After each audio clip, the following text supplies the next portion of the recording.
our eye can't observe that. So, in a rest position at 1, 2, and 3,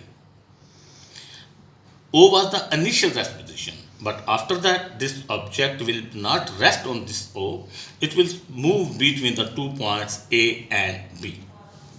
Now, at point A and B, the extreme positions, the body will be in a rest position. While the body is in a rest position, its velocity will be 0. So, while the velocity is 0, the kinetic energy at both point A and B will be 0. Now, at point A, during its motion, while the body passes from O, at O its velocity will be maximum. While the object moves from O to A or O to B, its velocity gradually reduces, and at this point its velocity becomes 0. The kinetic energy at this point will be 0.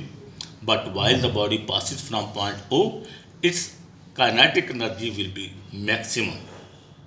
Now come to the potential energy. Potential energy, I in the beginning I explained that while we did a work and we stretch out this mass up to the A, we did a work and that work stored in this system in form of potential energy. If we increase the displacement,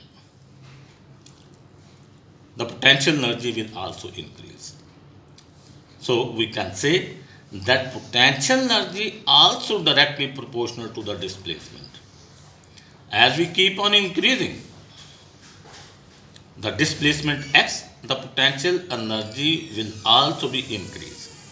But how much we can increase this displacement according to the Hooke's law within elastic limit of this spring. If we will cross the elastic limit of this spring, this whole system will be deformed. So, up to what extent we can increase the displacement x within the elastic limit. So, within the elastic limit, up to the maximum displacement, its potential energy will be maximum at its maximum displacement. So both the point A and B, the maximum potential energy will be maximum. So in this case, according to the law of conservation of energy, kinetic energy and potential energy during the whole motion will be changed, will be transferred into another form from kinetic energy to potential energy and from potential energy to kinetic energy.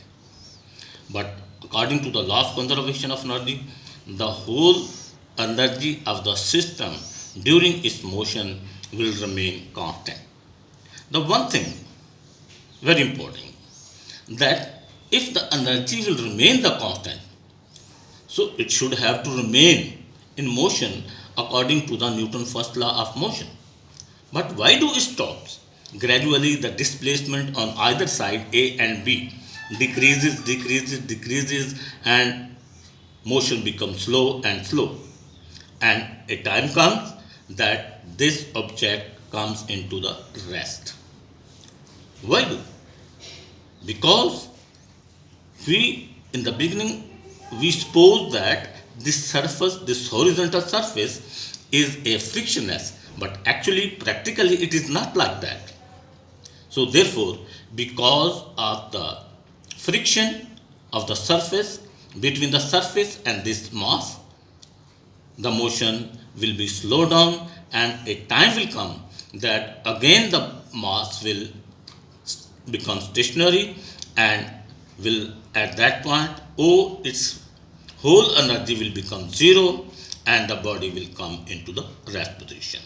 If we become successful to make the friction 0 between the bob and this horizontal surface, of course according to the Newton's first law of motion, this mass will remain in motion forever. So thank you and God bless you. After this I will send you the assignment, some short questions, some multiple choice, and I will request you that you have to solve that assignment. Thank you and God bless you.